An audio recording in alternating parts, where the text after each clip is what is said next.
Welcome to Revenge Chronicles. Welcome back to all our loyal viewers, and a warm hello to those just discovering our channel. Today's story will take you deep into the heart of family betrayal during what should be the most wonderful time of year. Sometimes the most devastating discoveries happen when we least expect them, wrapped not in pretty paper, but in ugly truths that have been hidden for years. Buckle in, because this Christmas tale will leave you questioning everything you thought you knew about family loyalty. I stood in my mother-in-law Patricia's kitchen on Christmas Eve, washing dishes that weren't mine, in a house that had never felt like home, listening to laughter that didn't include me. 15 years. 15 Christmases of trying to prove I was worthy of being David's wife, worthy of being in this family. The water was scalding, but I kept scrubbing the same plate over and over, trying to process what I'd just overheard. Patricia and her sister Helen were in the living room, voices carrying through the thin walls as they sorted through old photo albums. "Oh look, here's David's first wife Sarah at Christmas 1998, Helen had said. "Remember how Patricia used to complain about her cooking?" "Every single year," Patricia laughed. "I told everyone her stuffing was dry, her cookies were store-bought, and she never knew how to properly set a table." My hand stilled in the soapy water. "Sounds familiar," Helen chuckled. "Didn't you say the exact same things about Rebecca last week?" "Word for word," Patricia admitted without shame.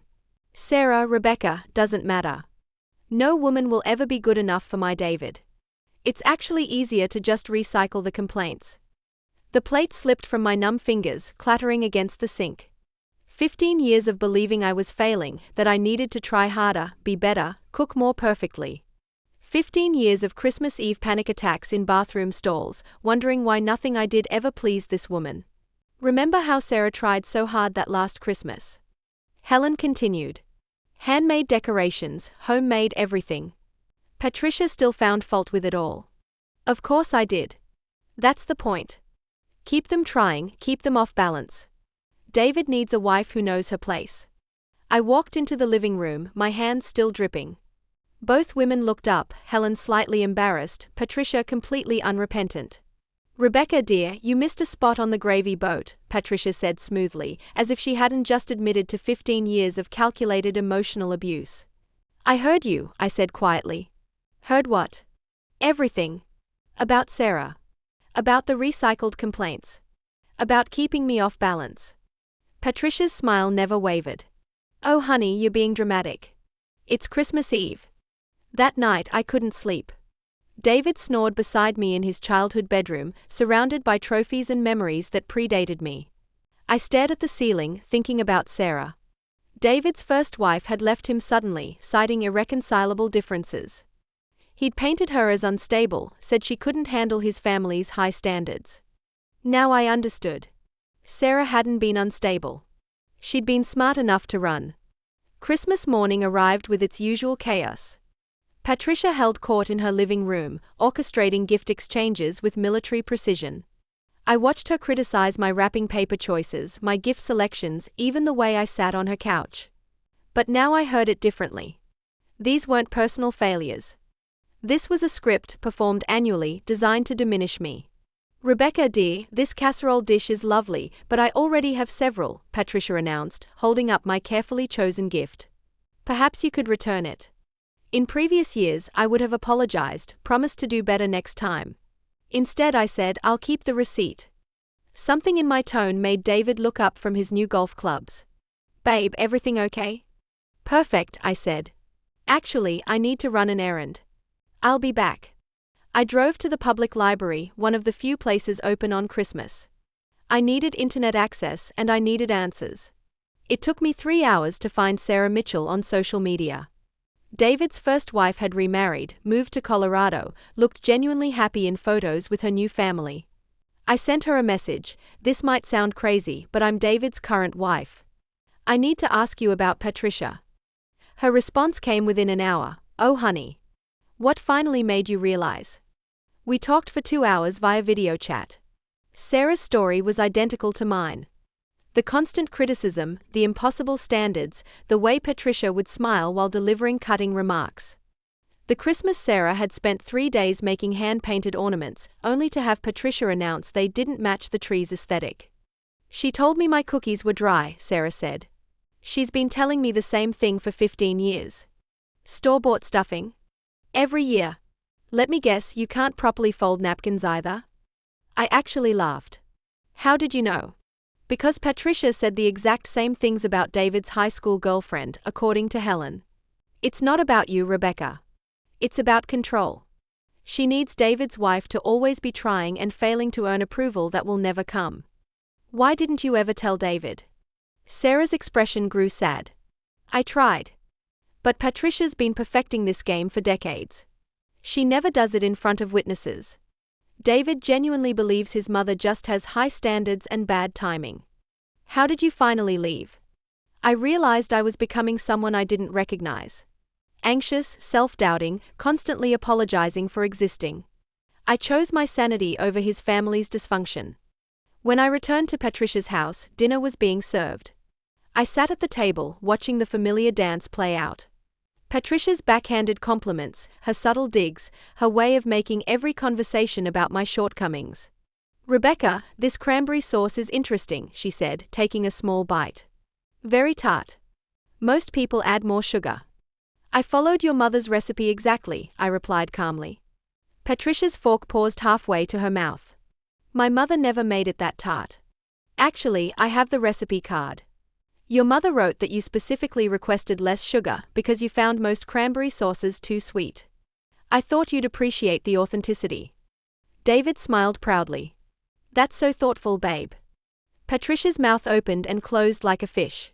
She'd been caught in her own game. And Patricia, I continued, I've been meaning to tell you how much I enjoyed our conversation last night. What conversation? About Sarah. About recycled complaints. About keeping wives off balance. I took a sip of wine, watching her face pale. Very enlightening. The table went silent. David set down his fork. What are you talking about? I looked directly at Patricia. Would you like to explain or shall I? For the first time in 15 years, I watched Patricia struggle for words. Helen suddenly became very interested in her plate. Uncle Robert cleared his throat uncomfortably. I think there's been a misunderstanding, Patricia finally managed. Oh, there's been a misunderstanding, all right, I said. I've been misunderstanding for 15 years. I thought your constant criticism meant I was failing. Turns out it just meant I was married to your son. David's voice was tight. Mom, what is she talking about? Patricia tried to regain control. David, your wife is having some sort of episode. It's very concerning. But I was done being gaslit. I spoke with Sarah today. The color drained completely from Patricia's face. Your first wife, I continued, looking at David. The one you said couldn't handle your family's high standards? Turns out she was handling them fine. She just figured out they weren't actually standards. They were psychological warfare. What followed was the most honest conversation David's family had ever had. Patricia tried to deny everything, but Helen, clearly uncomfortable with the direction things had taken, quietly confirmed that yes, Patricia had always found fault with David's romantic partners. She said the same things about Jennifer in high school, Helen admitted. And Michelle in college. David sat in stunned silence as 15 years of his mother's manipulation unraveled before his eyes. The phone call to Sarah, with David listening in, sealed Patricia's fate. Hearing his ex-wife describe identical experiences to his current wife's broke through decades of willful blindness. Mom, David said finally, his voice shaking. Why?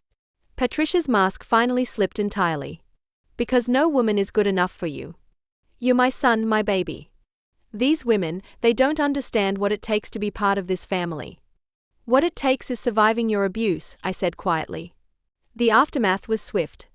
David insisted on couples counseling, where we unpacked 15 years of his mother's interference.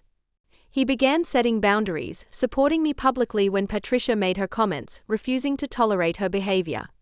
Patricia tried everything: guilt trips, threats to cut David off, enlisting other family members to intervene. But David had finally seen the truth, and he couldn't unsee it. That next Christmas, we hosted at our house. Patricia attended, subdued and careful with her words. She complimented my cooking genuinely for the first time in 15 years. Not because it had improved, but because she no longer had permission to tear it down. I found Sarah's number saved in my phone and would become unlikely friends. She'd been right about choosing sanity over dysfunction. The difference was, I'd managed to take David with me when I made that choice.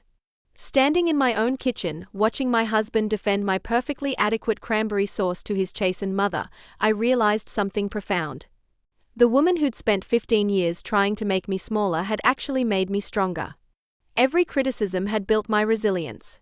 Every impossible standard had taught me to trust my own judgment. And now, watching Patricia struggle to find new ways to relate to her son without controlling him through his wife, I understood the most beautiful irony of all.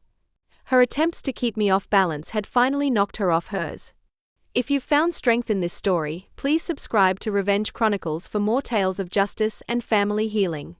Sometimes the most powerful revenge is simply refusing to play someone else's rigged game. Thank you for watching, and remember, your worth isn't determined by someone else's impossible standards.